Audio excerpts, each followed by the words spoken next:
والصلاة والسلام على سید الانبیاء والمرسلین اما بعد فاعوذ باللہ من الشیطان الرجیم بسم اللہ الرحمن الرحیم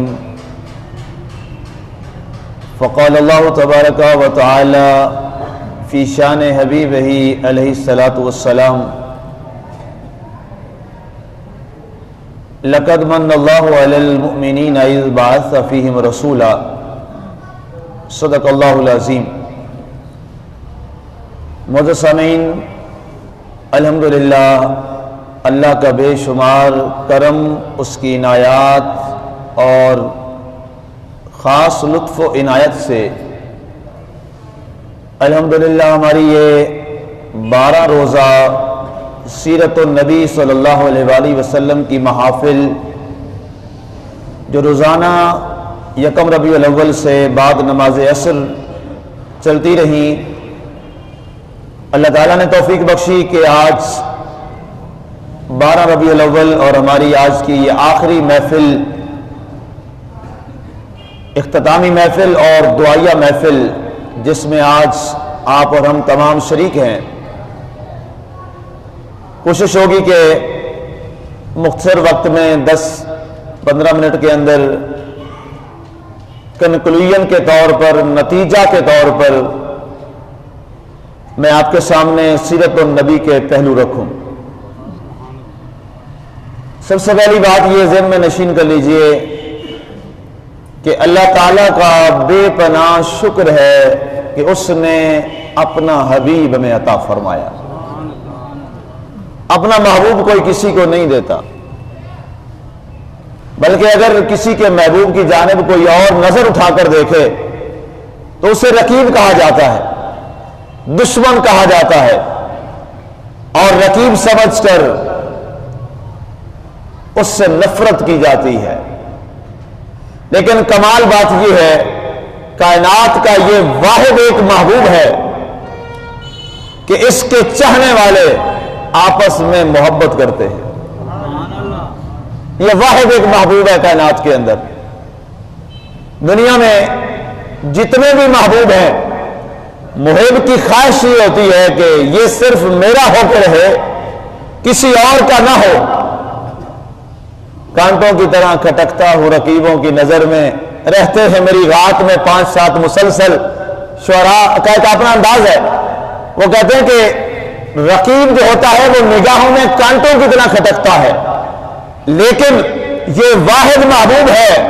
یہ ہم سارے جتنے یہاں اتنی تعداد میں بیٹھے ہیں، ہمارا سب کا ایک ہی محبوب ہے جس سے ہم محبت کرتے ہیں، اور اس محبوب سے محبت کے لیے آپ یہاں تشریف فرما ہیں۔ ہم سب کا آپس میں جو تعلق ہے وہ محبت والا اس لیے ہے کہ ہم سب کا محبوب ایک ہے، تو یہ ماننا پڑے گا کائنات کے لوگوں کا محبوب کا اصول اور ہے، اللہ کے محبوب محمد مصطفیٰ کا اصول اور ہے۔ اللہ کا احسان ہے۔ اور پھر اس دھرتی پر ریت کے ٹیلے ہیں، بے آب و گیاہ جگہ ہے، ظلم اور بربریت اس خطے کی پہچان ہے۔ پیدائشی طور پر لڑکی کو زندہ درگور دفن کر دیا جانا اس قبیلے اور اس قوم کا شعار اور پہچان ہے۔ داماد بنانا یہ اپنے لیے توہین سمجھتے تھے۔ انسانیت گٹا ٹوپ اندھیروں میں ڈوب چکی تھی، بھائی بھائی کا دشمن تھا، رشتے اور ناطے آپس میں ختم ہو چکے تھے، اور قبیلوں کی بنیاد پر تقسیم نے انسانیت کو سفاکانہ رویوں پر مجبور کر دیا تھا، اور انسانیت ترس رہی تھی کہ کوئی ایک ایسا آ جائے جو بھائی کو بھائی کا مقام بتا دے، جو بیٹے کو باپ کا مقام بتا دے، جو بیٹے کو ماں کا مقام بتا دے، جو بھائی کو بہن کا مقام بتا دے، جو بہن کو بھائی کا مقام اور قدر سمجھا دے، جو باپ اور ماں کو اولاد کی محبت سکھا دے۔ وہ ترستی ہوئی، وہ بلکتی ہوئی انسانیت بار بار دعا گو تھی بارگاہ صمدیت میں، اور نبی اور رسول دعا کرتے چلے آئے، اے اللہ اب بھیج دے اس رسول کو جس کا وعدہ تو نے ہم سے کیا تھا۔ اب انسانیت انتہائی آخری گمراہی کے حالات میں چلی گئی۔ تب اللہ تعالیٰ نے فرمایا اے لوگو تحقیق قد جاءکم من اللہ نور و کتاب مبین، اب اللہ کی طرف سے تمہارے پاس وہ نور والا نبی بھی آ گیا ہے، روشن کتاب قرآن بھی آ گیا ہے۔ اب پھر وہ کیا تھا؟ آقا کا آنا تھا، اس کتاب کا آنا تھا اس زمین پر اور اس تپتے ہوئے صحراؤں پر اس نبی محتشم کی آمد تھی اور کتاب پاک کا نزول ہونا تھا۔ پھر کیا ہوا؟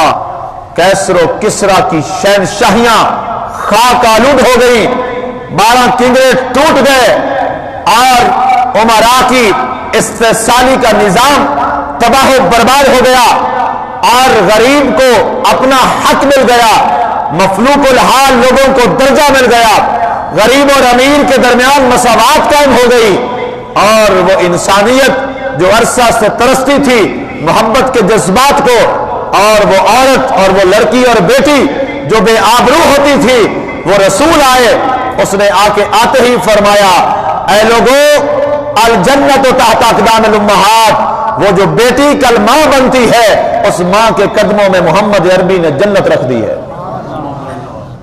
وہ بچی اور وہ بیٹی جسے زندہ درگور دفن کر دیا جاتا تھا، اس کا مقام کیا فرمایا؟ میرے آقا کریم علیہ الصلوۃ والسلام نے فرمایا جس کو اللہ ایک بیٹی دے اور وہ ایک بیٹی کی پرورش کرے، اس کی تربیت کرے اور اچھی جگہ پر اس کی شادی کر دے، فرمایا قیامت کے روز وہ مجھ محمد کے ساتھ ایسے ہوگا جیسے یہ 2 انگلیاں اکٹھی ہوتی۔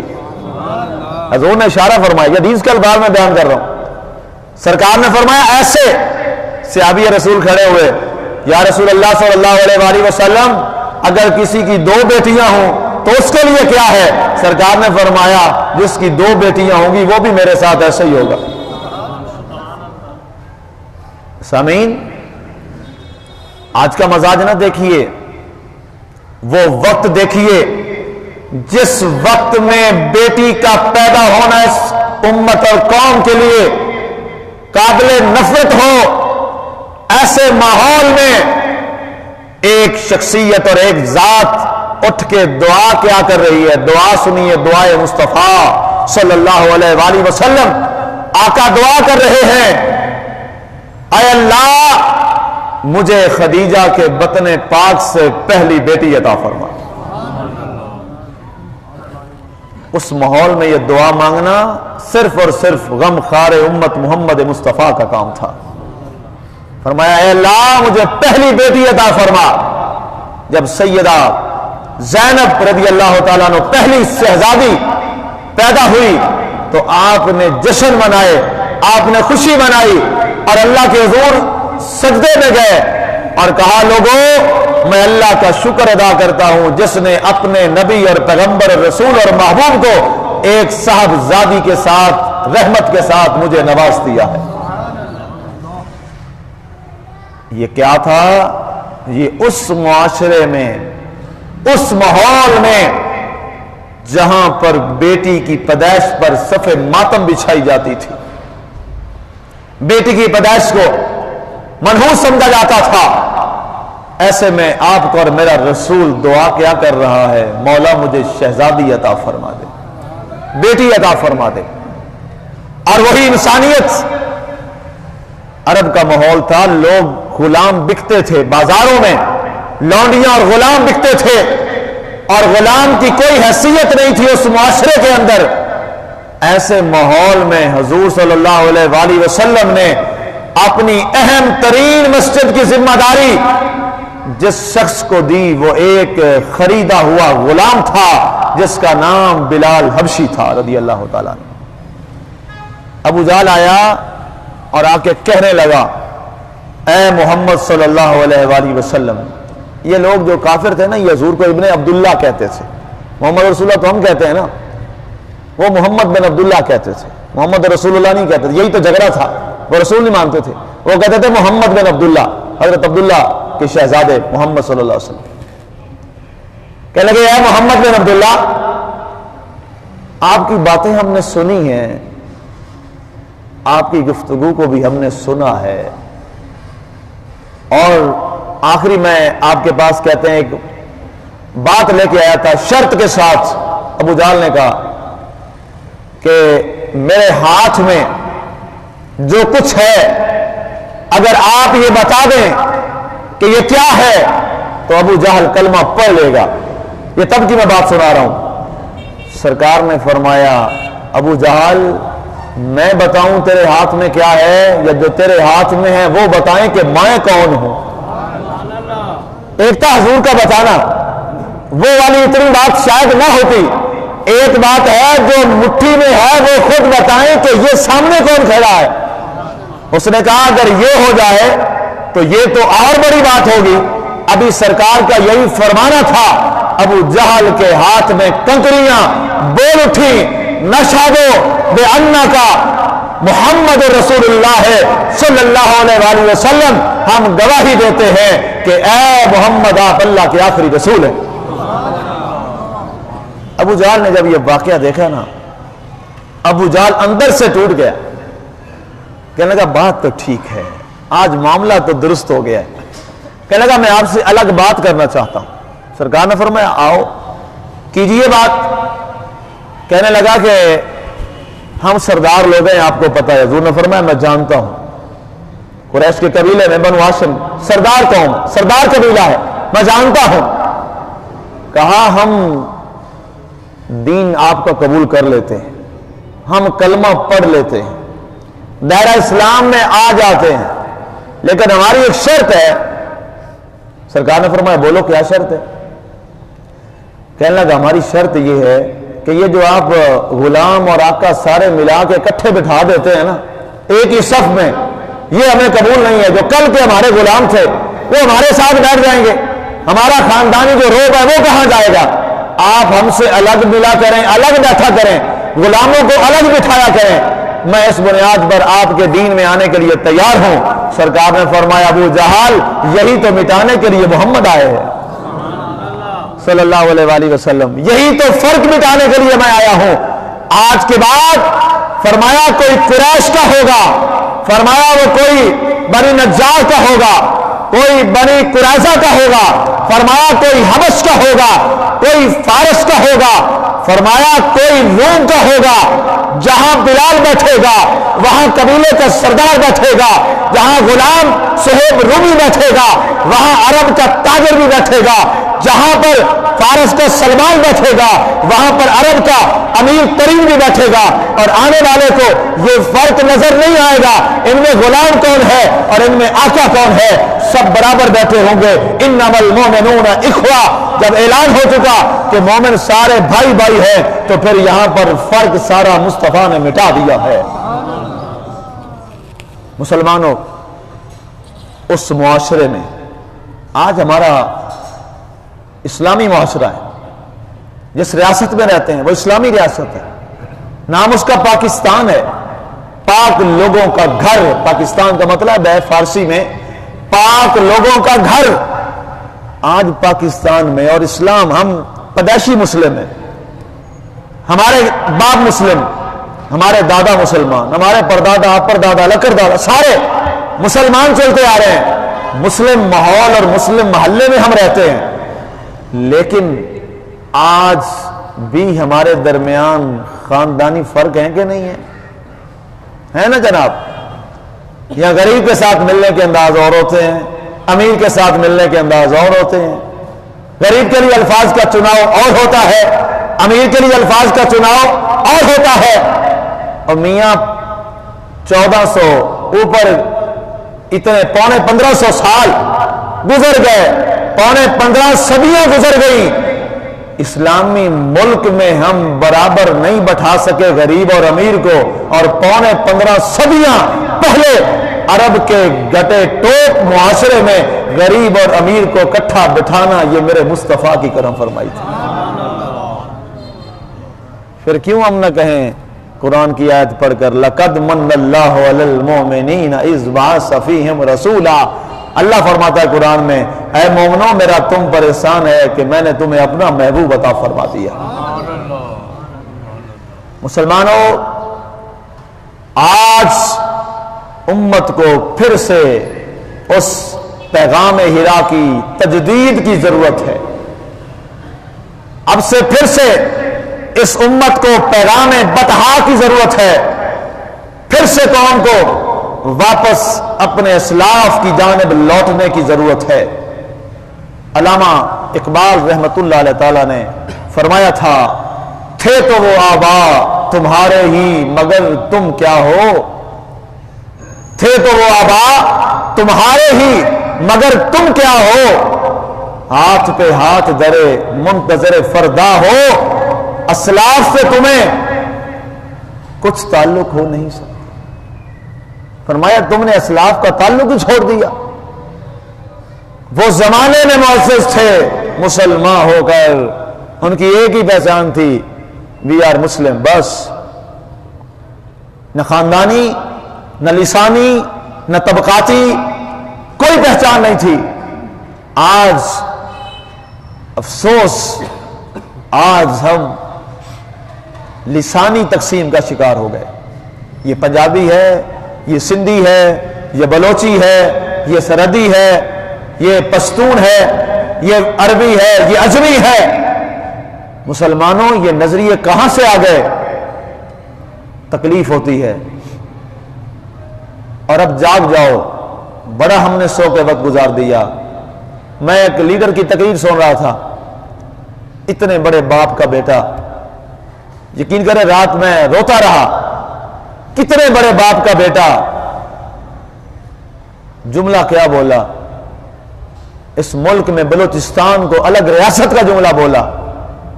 میں نے کہا افسوس، قبلہ نورانی صاحب کی قبر میں بھی ان کی روح تڑپ گئی ہوگی کہ میں تو ساری زندگی ملک کو جوڑنے کی بات کرتا رہا اور میرے بیٹے نے توڑنے کی بات کر دی۔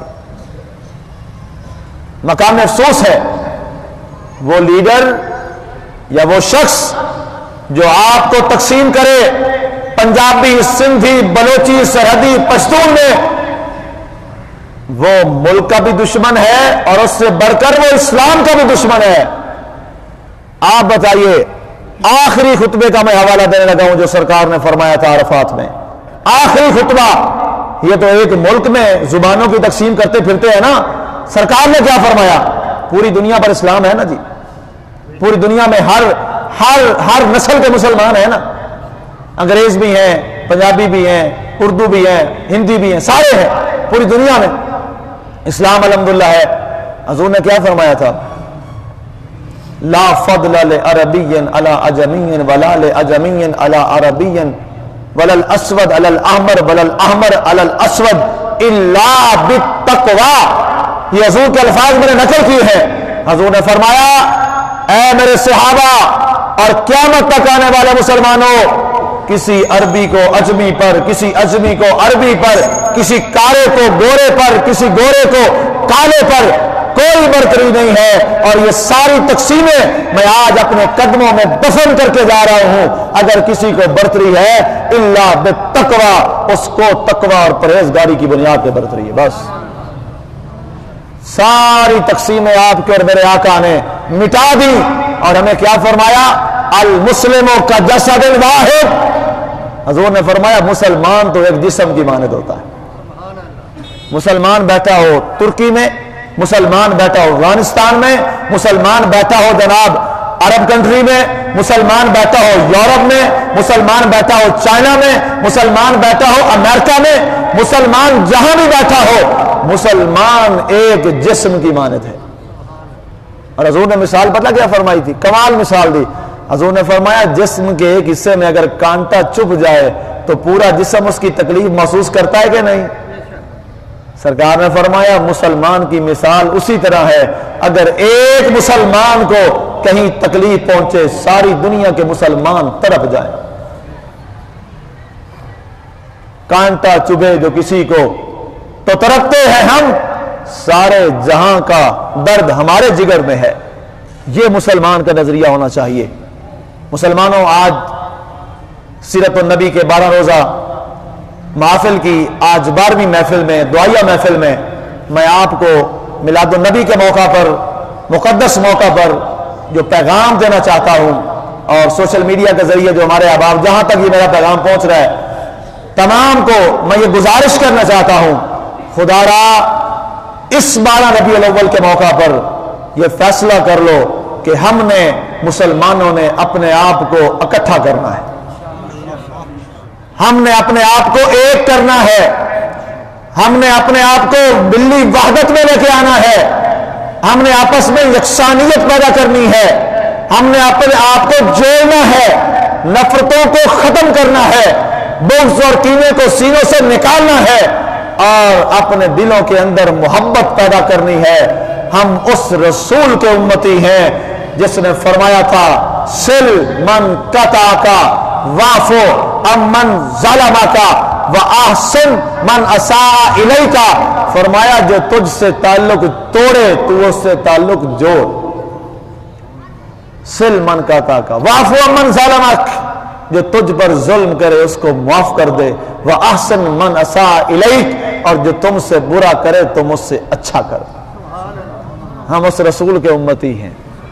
آؤ آج دعائیہ محفل میں یہ تہیہ کریں کہ ہم اپنی زندگیوں کو حضور کی سیرت کے تابع کریں گے، ہم اپنی زندگیوں کو رسول اللہ کے بتائے ہوئے فرامین کے تابع کریں گے، اور اپنا عمل، اپنے دن رات کے معاملات جو کل ہم نے حضور کا سامنا کرنا ہے، ہم اپنی زندگیوں کو آقا کے تابع کریں گے۔